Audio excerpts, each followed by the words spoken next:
নামাজে দাঁড়ানোর পরে আস্ত তীর পিঠ থেকে পা থেকে টেনে বাহির করা হচ্ছে, তারা বুঝতে পারছে না। বুঝতে পারলেন? তীর বাহির করা হচ্ছে মানুষের শরীর থেকে, নামাজে দাঁড়িয়েছে। নামাজে দাঁড়িয়ে এত মজা পেয়ে গিয়েছে যে আস্ত একটা তীর সাহাবাদের শরীর থেকে বাহির করছে, তারা বুঝতে পারছে না। সুবহানাল্লাহি ওয়া বিহামদিহি। কারণ কি? ইসলামের যে স্বাদ, ইসলামের ভিতরে যে শান্তি তারা পেয়ে গিয়েছিলেন। সেই শান্তি আমাদেরকে পেতে গেলে নবীকে ভালোবাসতে হবে, নবীকে চিনতে হবে। কেননা এত কিছু যে আমরা দেখছি দুনিয়ার জমিনে, 18,000 মখলুক, পাহাড়, জমিন, আসমান, যা খালি চোখে দেখি বা যা দেখতে পাই না, সব কিছু সৃষ্টি করেছেন, সব কিছু করেছেন। উদ্দেশ্য কি? আমার নবী দুনিয়াতে আসবে। মনে আছে তো? প্রথমে বলেছিলাম কি, যা কিছু আল্লাহ সৃষ্টি করেছেন কি আমার নবীর মোহাব্বতে, আমার নবীর কারণে।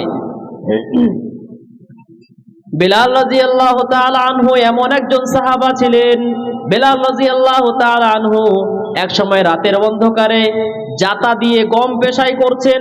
রাতের অন্ধকার, শীতকালের রাত, গায়ে কোনো কাপড় নাই। কেননা বেলাল রাদিয়াল্লাহু তাআলা আনহু ছিলেন গোলাম। সেই সময় রাস্তা দিয়ে আমার নবী জনাবে মুহাম্মদুর রাসূলুল্লাহ সাল্লাল্লাহু আলাইহি ওয়াসাল্লাম যাচ্ছেন। যাওয়ার সময় জিজ্ঞাসা করেন, হে বেলাল, তোমার এই করুণ অবস্থা কিসের জন্য? বেলাল রাদিয়াল্লাহু তাআলা আনহু বলেন, আমার মুনিব আমাকে সাজা দিয়েছে। কি সাজা? এই রাতের অন্ধকারে, অন্ধকার ঠান্ডার রাত, এই রাতে আমাকে সারা রাত জম পেশাই করতে হবে, গম পেশাই করতে হবে, এটা আমার সাজা দিয়েছে। আল্লাহর নবী জনাবে মুহাম্মদুর রাসূলুল্লাহ সাল্লাল্লাহু আলাইহি ওয়াসাল্লাম সঙ্গে সঙ্গে বাড়িতে চলে গেলেন। মা খাদিজাতুল কুবরা হ্যালো হ্যালো হ্যালো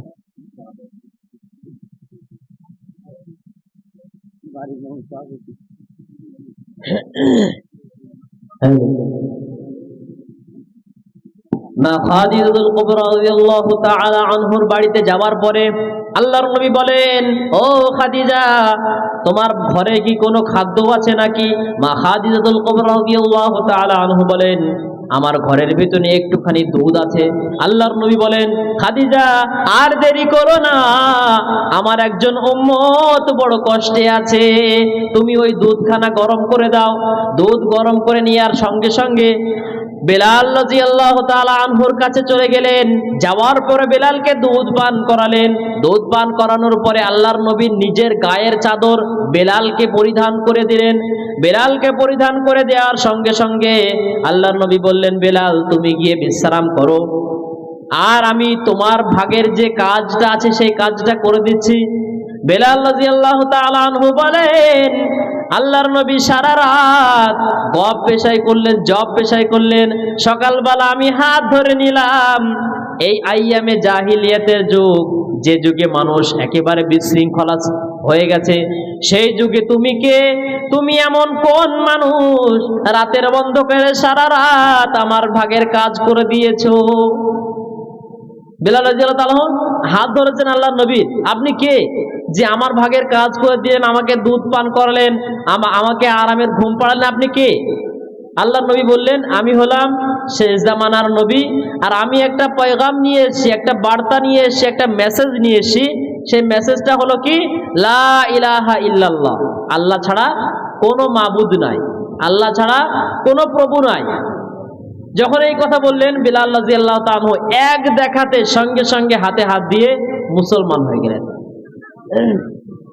মুসলমান হওয়ার সঙ্গে সঙ্গে বেলাল রাদিয়াল্লাহু তাআলা আনহুর বিশাল একটা ইমতিহান চলে এলো, বিশাল একটা পরীক্ষা চলে এলো।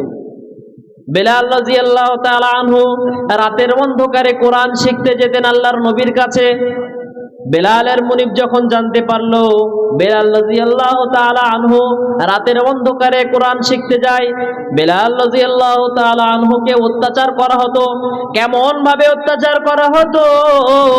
ওই আরবের গরম উত্তাপ বালু 50 ডিগ্রি সেলসিয়াস, সেই গরমে যদি আপনি পা রাখেন আপনার পা ঝলসে যাবে। এত গরম। ওই গরমে বেলাল রাদিয়াল্লাহু তাআলা আনহুকে খালি গায়ে পিঠের দিকে আর বেলাল রাদিয়াল্লাহু তাআলা আনহুর হাত পা বেঁধে বুকের উপরে পাথর চাপা দিয়ে ওই বালির উপরে রাখা হতো। আর রাতের বেলা ওই মক্কার যত বাচ্চা থাকতো তাদের হাতে বেলালের গলায় রশি দিয়ে বাচ্চাদের হাতে দিয়ে দেওয়া হতো। বেলাল রাদিয়াল্লাহু তাআলা আনহুকে পুরো মক্কা ঘোরানো হতো আর বলা হতো, বেলাল কালিমা ছাড়বি? বেলাল রাদিয়াল্লাহু তাআলা আনহুর মুখে একটাই কথা, আহাদ আহাদ, আল্লাহ এক, আল্লাহ এক। মুনিব সবসময় বলতো, বেলাল তুই যদি ওই কলেমা ছেড়ে দিস, মানে ইসলাম থেকে খারিজ হয়ে যাস, তোকে আমি দাসত্ব থেকে খারিজ করে দেব, তোকে গোলাম থেকে আজাদ করে দেব, এবং আরবের ভিতরে সব থেকে সুন্দর নারীর সাথে তোকে বিবাহ দেব। বেলাল রাদিয়াল্লাহু তাআলা আনহু বলতেন, হে মুনিব, আমি যে শান্তি পেয়ে গিয়েছি, যে মজা আমি পেয়ে গিয়েছি, সেই মজা আমি আর নষ্ট করতে চাই না। কারণ জানি এই দুনিয়ার জমিনের যত আরামায়েশ এটা দুদিনের জন্য ক্ষণস্থায়ী, আর যত চিরস্থায়ী আরামায়েশ আছে সেটা হলো জান্নাতে। বেলাল রাদিয়াল্লাহু তাআলা আনহুকে অত্যাচার করা হতো। বেলাল রাদিয়াল্লাহু তাআলা আনহুর জীবন বড় কষ্টের ভিতরে চলতে লাগলো। হযরতে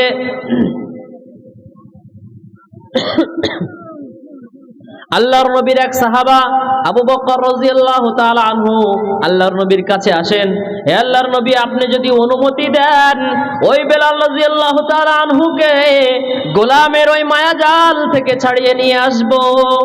তৎকালীন 40,000 দিরহাম দিয়ে বেলালকে আজাদ করে নিয়ে আসা হলো। কত টাকা? 40,000 দিরহাম। বর্তমান জামানায় 40 কোটির উপরে হবে। বুঝতে পারলেন? 40 কোটির উপরে হবে। আবু বকর রাদিয়াল্লাহু তাআলা আনহু 40,000 দিরহাম দিয়ে বেলাল রাদিয়াল্লাহু তাআলা আনহুকে গোলামি থেকে ছাড়িয়ে নিয়ে আসলেন, দাসত্ব থেকে ছাড়িয়ে আজাদ করে দিলেন আল্লাহর রাস্তায়। বলুন সুবহানাল্লাহ। বেলাল রাদিয়াল্লাহু তাআলা আনহু সারা জীবন আল্লাহর নবীর পাশে পাশে থাকতেন। কোনদিন একটা চাদর পরে দিন কাটিয়েছেন, কোনদিন একটা লুঙ্গি পরে দিন কাটিয়েছেন।